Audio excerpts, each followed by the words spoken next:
Welcome to today's Explainer. I'm so glad you're here because we've got an incredibly packed edition for you. We're breaking down the Daily Tech Reader's June 24th, 2026 pulse, and honestly, there is just a massive amount of ground to cover today. We're talking everything from explosive, record-breaking market movements to sweeping global political shifts, all the way to some major cultural milestones. We're going to unpack the whole thing in a really structured, totally impartial, and dynamic way, so you walk away knowing exactly what's driving the world right now. All right, let's dive right in. Today's Explainer is organized into 5 main chapters: political shifts in policy, tech boom and market movers, global hazards and health, sports, icons and culture, and we'll wrap it up with what to watch tomorrow. Chapter 1, Political Shifts and Policy, Navigating Global and Domestic Power. Okay, let's start over in the UK, where we're seeing a massive leadership transition unfold right now. Andy Burnham is moving remarkably close to becoming Prime Minister without a contest. Cabinet Minister Darren Jones, who honestly everyone viewed as the only really serious potential rival, has officially stepped aside. So what's the timeline looking like? Well, nominations officially open on July 9th, and if Burnham stays unopposed, he could literally be appointed as Prime Minister by July 17th.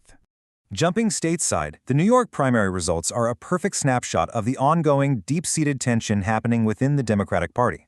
On one side, candidates endorsed by progressive Mayor Zohran Mamdani just swept their primaries in safe Democratic seats.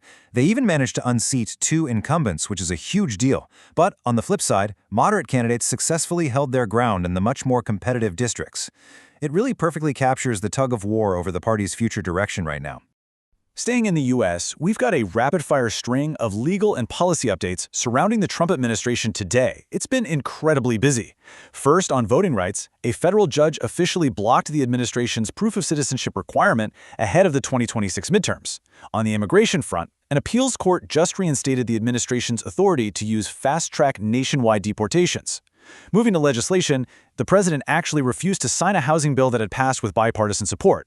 And finally, in antitrust news, a brand new court filing revealed that the president spoke directly to Live Nation's CEO right before the government settled its case against them. Like I said, a seriously active day across the board.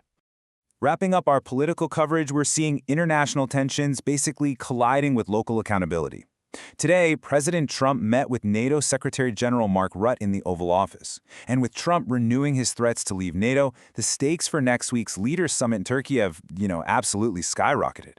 Meanwhile, bringing it back to the local municipal level, the former chief of staff to ex-New York Mayor Eric Adams was just arrested in a federal bribery probe. That's obviously a massive development in that ongoing investigation. Chapter 2, Tech Boom and Market Movers, the AI Engine and Global Economy. All right, changing gears, let's look at the broader market close on Wednesday, which was noticeably mixed. The Nasdaq slipped 0.43%, and the S&P 500 fell just a tiny bit, down 0.1%. That dip was mostly because investors were kind of holding their breath, just waiting for major tech earnings to drop. But the Dow Jones actually added 182 points. Why? Because during regular trading hours, we saw a lot of capital rotating out of tech and into non-tech names. But then the closing bell rang and those tech earnings finally dropped. Think about this number for a second: 346%. That is the absolutely staggering year-over-year Q3 revenue growth reported by Micron. I mean, wow. They hit a blowout $41.5 billion in revenue, which completely crushed Wall Street estimates.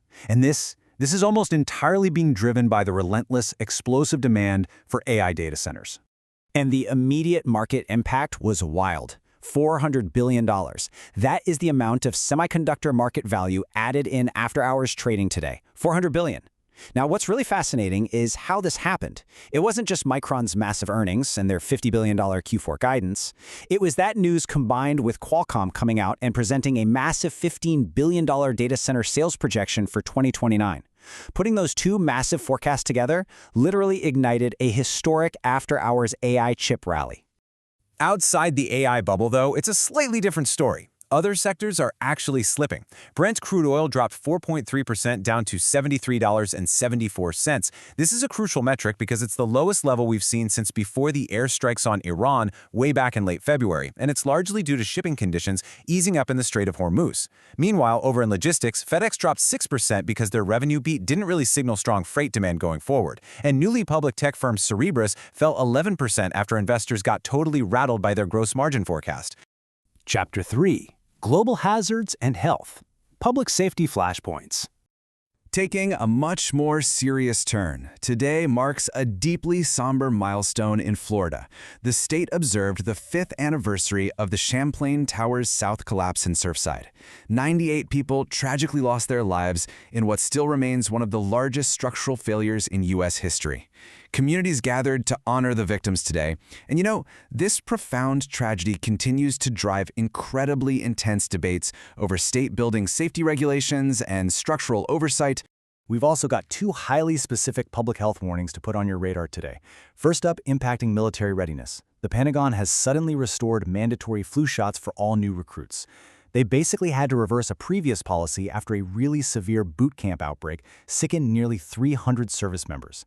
Secondly, and in a headline I definitely did not have on my 2026 bingo card, authorities in Berlin have issued strict warnings for residents to avoid city parks. Why?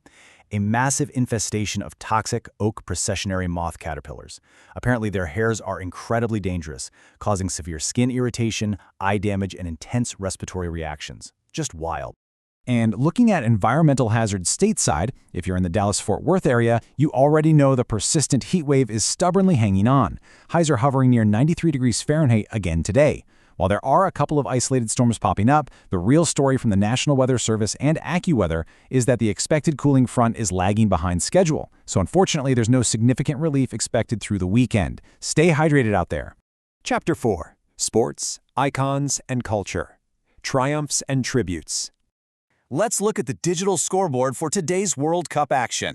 Brazil just completely routed Scotland 3-0, driven by a spectacular 2-goal brace from Vinicius Jr., perfectly securing their spot at the top of Group C. Scotland, well, they now have to agonizingly wait to see if they can scrape by and advance as a third-place team. Over in Group B, Switzerland held off host nation Canada, winning 3-1. While Canada definitely suffered some heartbreak in front of their home crowd by losing that top spot, the good news is both teams are still advancing. Finally, Bosnia defeated Qatar 3-1, advancing right through to the next round. And the action absolutely does not stop. We are teeing up tonight's matches, kicking off at 9 p.m. Eastern. Co-host Mexico, who is already safely through, takes on Czechia. But the real nail-biter? That's going to be South Korea versus South Africa. South Korea just needs a draw to advance, but South Africa is staring down an absolute must-win scenario to stay alive in this tournament. It's going to be intense. Switching gears to culture, the music industry is mourning an absolute titan today. Legendary music producer and executive Clive Davis has passed away. It's honestly nearly impossible to overstate his impact on modern music. He was the visionary who discovered and developed once-in-a-generation talents like Whitney Houston, guided total legends like Bruce Springsteen and Santana, and championed modern icons like Alicia Keys. His legacy is quite literally the soundtrack of the last several decades. You know, thinking about that incredible legacy of human creativity, it brings us to a really fascinating intersection today, with AI so clearly dominating the global economy. I mean, we just talked about those explosive semiconductor markets. A question naturally arises. How exactly is it actively reshaping human creativity? Chapter 5. What to watch tomorrow. The Horizon. All right, so what's the game plan? Here are the 3 key steps you need to follow for tomorrow. Step 1. Monitor the May PCE inflation and revised Q1 GDP data. Why should you care? Because this is the exact critical data the Federal Reserve will use to signal future interest rates and possible rate cuts ahead of their big July meeting. Step 2. Watch the opening bell. With Micron's massive after-hours blowout, we need to see just how far this AI chip stock rally extends into regular daytime trading. And step 3, for the sports fans, you've got to catch the U.S. men's national team taking on Turkey at SoFi Stadium at 10 p.m. Eastern. And we leave you today with this final thought from the Cannes Lions International Festival of Creativity, which just wrapped up on the French Riviera. The main headline out of the festival was, AI and purpose-driven campaigns dominate Grand Prix winners. I think it perfectly encapsulates everything we've talked about today. We are watching the incredible, totally inevitable intersection of tomorrow's technology with deep human purpose. Because as machines get better and better at generating content, the campaigns that are actually winning, they're the ones driven by genuine human connection. It leaves us with this massive question. In an economy increasingly run by artificial intelligence, is our human purpose about to become our absolute most valuable commodity? Thanks so much for hanging out with me on today's Explainer. I'll see you tomorrow.